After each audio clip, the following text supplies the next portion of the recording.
With me to Romans chapter 8, starting in verse 18. For I consider that the present sufferings of this present time are not worth comparing with the glory that is to be revealed to us. The creation waits with eager longing for the revealing of the sons of God.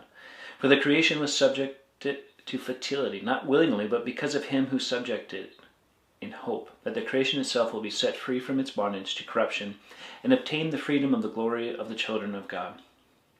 For we know that the whole creation has been groaning together in the pains of childbirth until now.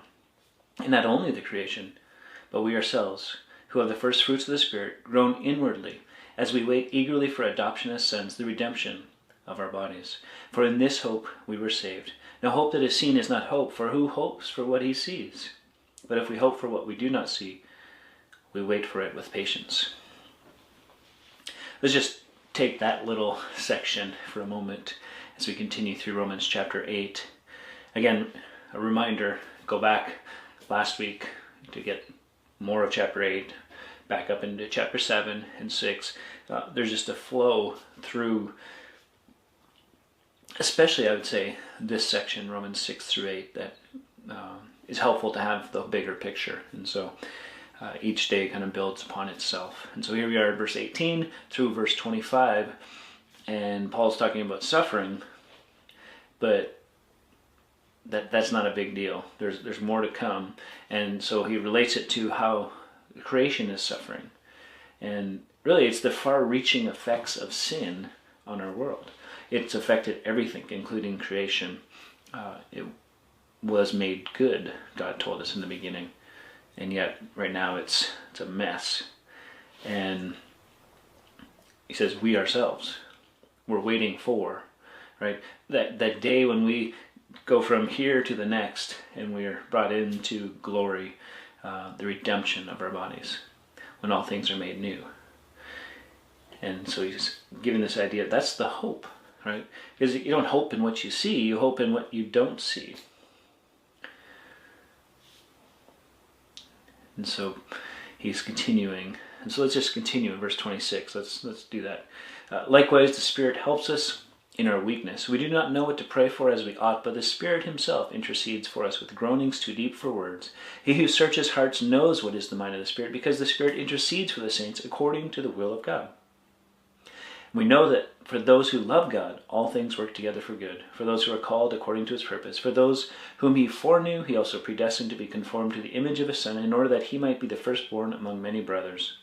And those whom he predestined, he also called, and those whom he called, he also justified, and those whom he justified, he also glorified. God's plan here for us, laid out. You're not alone. You have the Spirit within you, and sometimes in prayer, that's where God's Spirit within you intercedes with us and for us. The Spirit searches and intercedes for the saints according to the will of God. And so then the famous passage, famous verse, verse 28, we know that for those who love God, all things work together for good. We know. There's an assurance there. It's not a guess. It's not a hope so. It's not a we hope all things. It's a we know.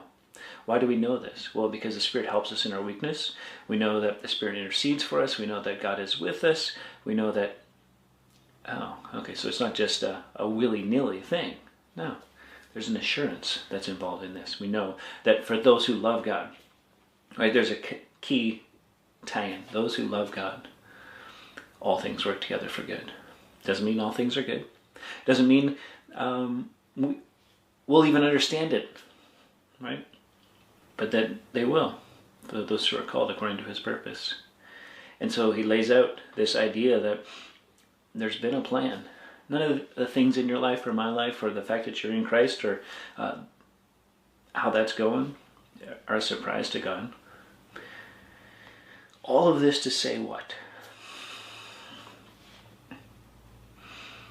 God's heart, his desire, as seen here in the book of Romans, is to strengthen those that are weak, to restore and redeem, to bring us back into relationship, and then in that relationship, continue to work in and through us, continue to intercede for us, so that no matter what happens, no matter what's going on, we know he's with us.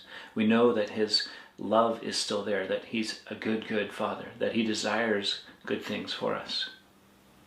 That's why Paul writes, we know that for those who love God, all things work together for good. It's not just something to throw out there, but in the context here, we see